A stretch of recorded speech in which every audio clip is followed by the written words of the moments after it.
హల్లెలూయా యేసు ప్రభున్ ఎల్లరు స్తుతించుడి వల్లభుని చర్యలను తిలకించి స్తుతించుడి. దయచేసి కీర్తన గ్రంథము 4వ అధ్యాయము 6వ వచనాన్ని మనం చదువుకుంటాం. కీర్తన గ్రంథము 4వ అధ్యాయము 6వ వచనం. మాకు మేలు చూపు వాడెవడని పలుకువారు అనేకులు.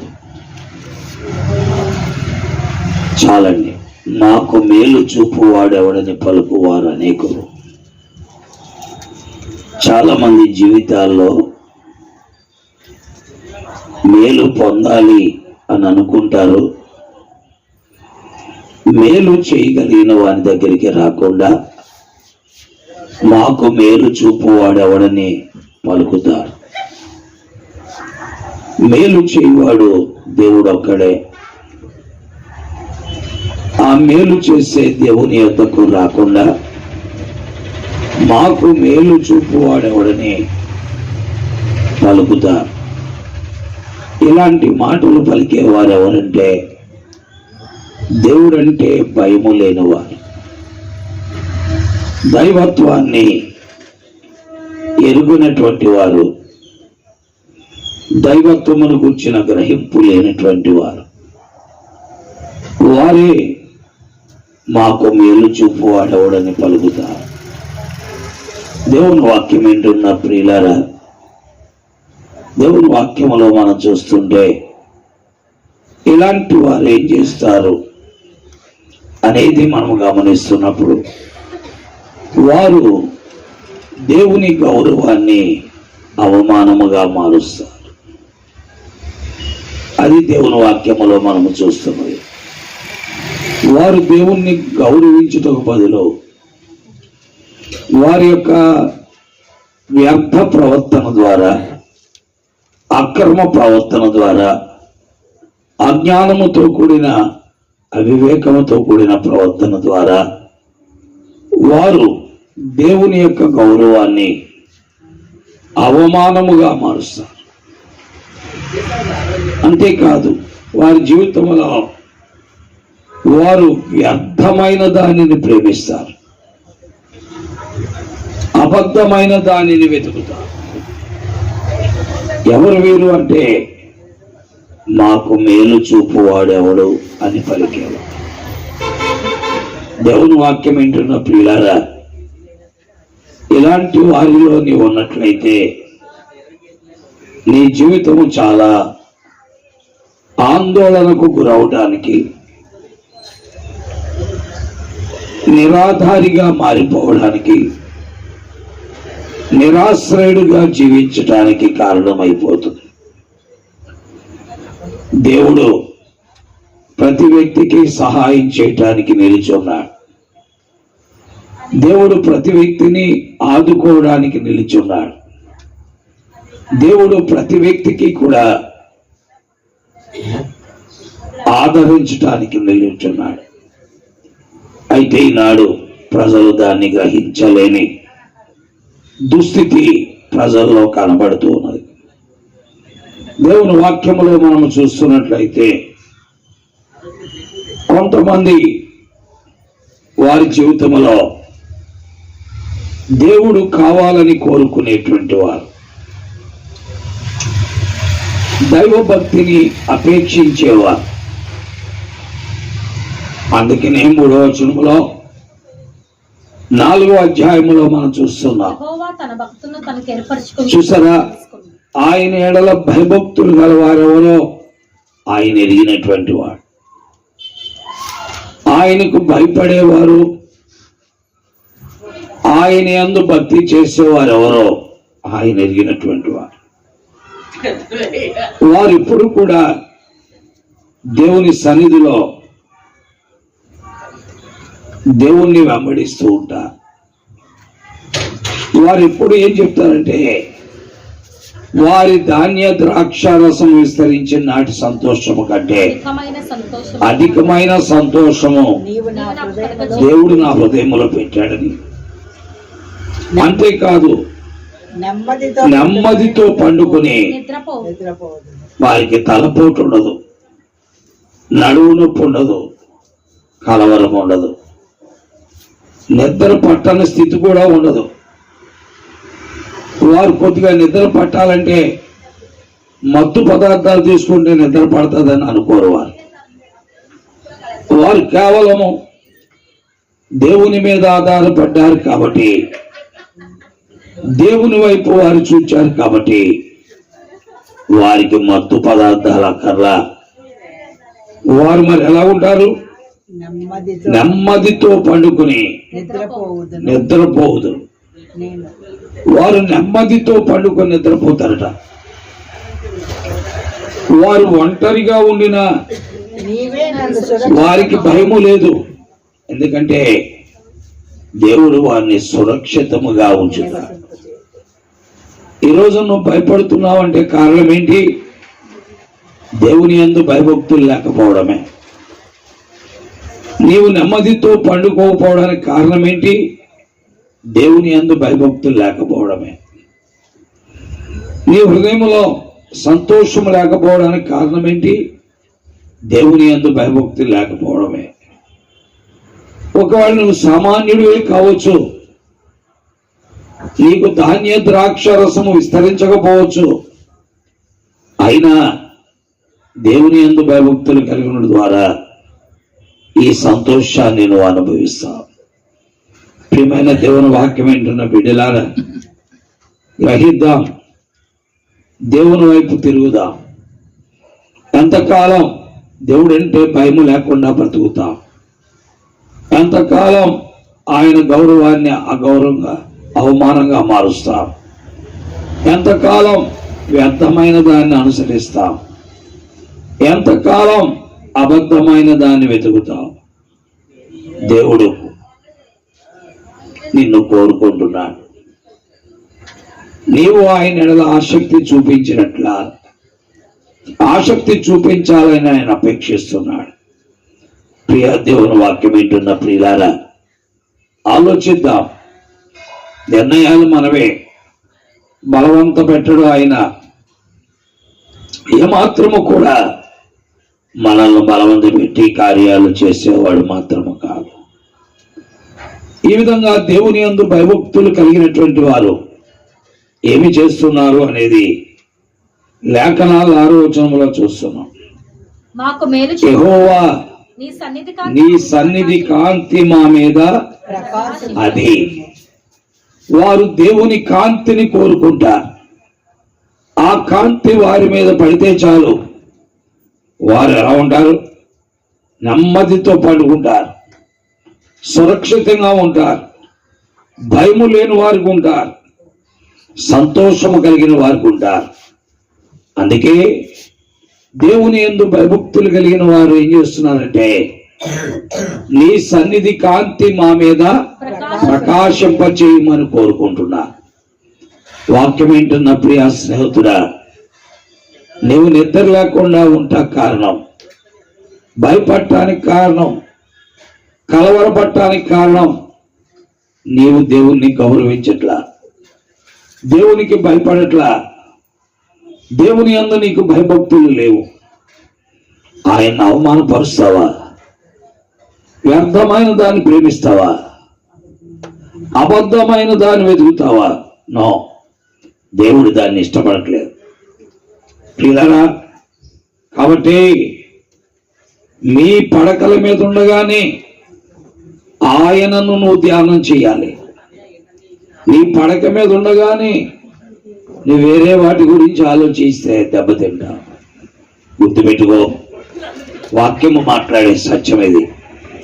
ప్రియులారా, దేవుని యందు భయభక్తులు కలిగిన వాడు ఏం చేస్తాడో వాక్యములో మనం చూస్తున్నాం. వాడేమంటాడంటే, నా జీవితానికి ఆధారము నీవే అంటాడు. 4వ అధ్యాయం 1వ వచనంలో చూస్తున్నాం. నా జీవితానికి, నా నీతికి ఆధారమగు దైవ. నేను అనీతిమంతుడను, అక్రమస్తుడను, పాపిని, చెడిపోయిన వాడను, పాడైపోయిన వాడను, పాపం మాత్రమే నా యందు నివసించు వాడను, నీతి నా యందు నివసించదు. అయితే నిన్ను ఆధారంగా చేసుకోవడం ద్వారా ఇవి నాకు దొరికాయి. కాబట్టి ఆయన యందు భయభక్తులు కలిగిన వాడికి దేవుడే ఆధారం. వానికి ఇరుకులో ఏం కలుగుతుందట? విశాలత. అంటే నీతిమంతునికి కలిగినది కొంచెమైన బహుమంది భక్తిహీనులకున్న ధన సమృద్ధి కంటే శ్రేష్టం. అనగా వాడికి లక్షల లక్షలు కూడా పాటుపడక్కర్లా, వాడికి వచ్చే 1000 రూపాయలే వాడికి చాలా గొప్పగా కనబడుతుంది. దేవుడు దాన్ని 5 రొట్టెలు 2 చేపలుగా ఆశీర్వదిస్తాడు. ప్రియా స్నేహితులారా, కాబట్టే దేవుని యందు భయభక్తులు కలిగి ఉండాలి. ఇవి చాలా ప్రాముఖ్యం. దేవుని యందు భయభక్తులు కలిగిన వారికి దేవుడే సంతోషమిస్తాడు. దేవుని యందు భయభక్తులు కలిగిన వారికి దేవుడే సురక్షితంగా కాపాడతాడు. దేవుని యందు భయభక్తులు కలిగిన వారు నెమ్మదితో పండుకుంటారు. దేవుని యందు భయభక్తులు కలిగిన వారు ఆయనే వారికి ఆశ్రయం, ఆధారం. వారికి కలిగినది కొంచెమైనా అధికముగా దేవుడు దీవిస్తాడు. అంతేకాదు, దేవుని యందు భయభక్తులు కలిగినటువంటి వాడు ఎప్పుడు నీ సన్నిధి కాంతి మా మీద ప్రకాశింపచేయమని కోరుకుంటా. ప్రియా స్నేహితుడా, ఇవి నీకున్నాయా అంటే ఇంకా నువ్వు భక్తిహీనుడిగా బతుకుతున్నావు. దేవుడంటే భయము లేనివాడిగా బతుకుతున్నావు. నీ జీవితము ఈ విధముగా దేవుణ్ణి గౌరవించక, ఆయన్ని ప్రేమించక, వ్యర్థమైన దాన్ని ప్రేమిస్తూ అబద్ధమైన దాన్ని వెతుకుతూ నష్టపోతున్నాం. ఇప్పటికైనా మించిపోయింది లేదు, దేవుడు కోరుకుంటున్నాడు. అందుకే ఆయన అంటున్నాడు 4వ వచనంలో, భయము నుండి పాపం చేయకుడి. మీరు పడకల మీద ఉండగా. కాబట్టి దేవుని వైపు తిరగండి. మీరు దేవుని వైపు తిరగండి, దేవుడు మీకు సహాయం చేస్తాడు. ప్రియమైన దేవుని వాక్యం వింటున్న ప్రియులారా, ఆలోచిద్దాం. నిర్ణయాలు మనవే, బలవంతము లేదు. నువ్వు చేసుకునే తీర్మానము, నిర్ణయాన్ని బట్టే నీ జీవితం ఆధారపడి ఉంటుంది. అయితే నువ్వు గ్రహించవలసింది, దేవుని యందు భయభక్తులు కలిగిన ద్వారా కలిగే ఉపకారాలు, మేళ్ళు, ఆశీర్వాదాలు. ఆయనంటే భయపడకుండా ఉండేటువంటి వాడికి కలిగే అవమానాలు, నష్టాలు, కష్టాలు ఎన్నెన్ని విధాలుగా ఉంటాయో మనము లేఖనాల్లో చూస్తూ ఉన్నాం. పిల్లరా, ఆలోచించుకుందాం. నిన్ను భయపెట్టాలని ఈ మాటలు చెప్పట్లా. పరిశుద్ధాత్మ దేవుడు నీలాంటి వారి అనేక మంది కొరకాయి అనంత జ్ఞాని అయిన దేవుడు గ్రంథమందు పొందుపరిచాడు. ఈనాటికి నాకు మేలు చేసేవాడు దేవుడు నాకేం మేలు చేయలేదు అనుకుంటున్నావు. నువ్వు అసలు ఆయన ఏదో భయభక్తులు కలిగి ఉంటే కదా మేలు పొందడానికి. మాకు మేలు చూపు వాడు ఎవడని పలుకువారు అనేకులుగా ఉంటున్నావు. దేవుడు నీకు మేలు చేయగలిగిన సమర్థుడు.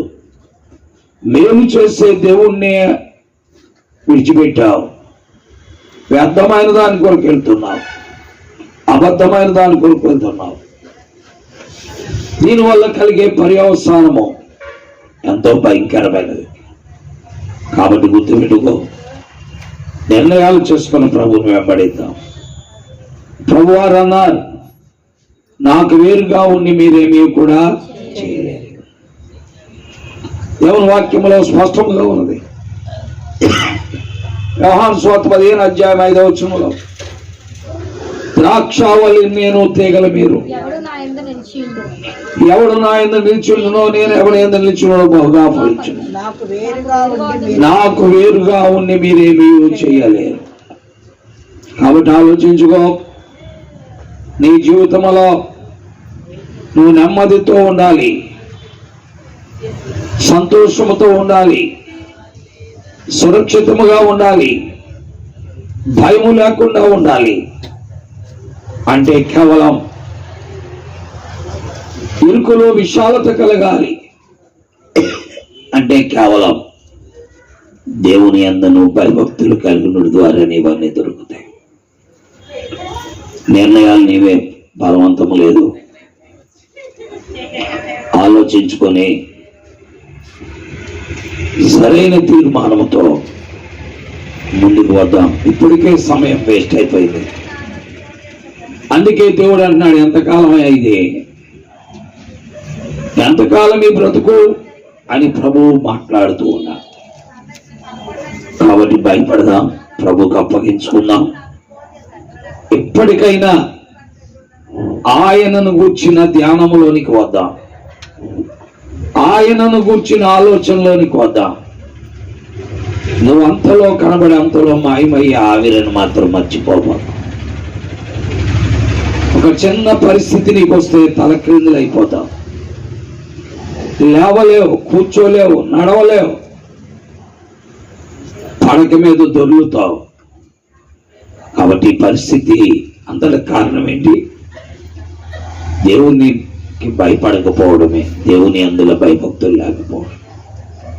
కాబట్టి ఆలోచించి నిర్ణయాలు చేసి దేవుడిచ్చే ఈ గొప్ప 5 అనుభవం, ఆయనిచ్చే సంతోషం, ఆయనిచ్చే నెమ్మది, ఆయనిచ్చే సురక్షితమైన జీవితం, ఆయనిచ్చే విశాలత, ఆయనిచ్చే మరి ఆ గొప్ప ఆశ్రయము ఆ ప్రభు వైపు చూచుడు ద్వారా కలుగుతుంది. ఆలోచించుకొని నిర్ణయాలు చేద్దాం. ఆయన కోరుకు, నీ సన్నిధి కాంతి నా మీద ప్రకాశపరిచే. దేవుడు సహాయపడతాడు, దేవుడు మేలు చేస్తాడు. దేవుడు తన వాక్యము మన గ్రహింపులోకి తెచ్చి ఆశీర్వదించునుగాక. దేవుని స్తుతించుడి,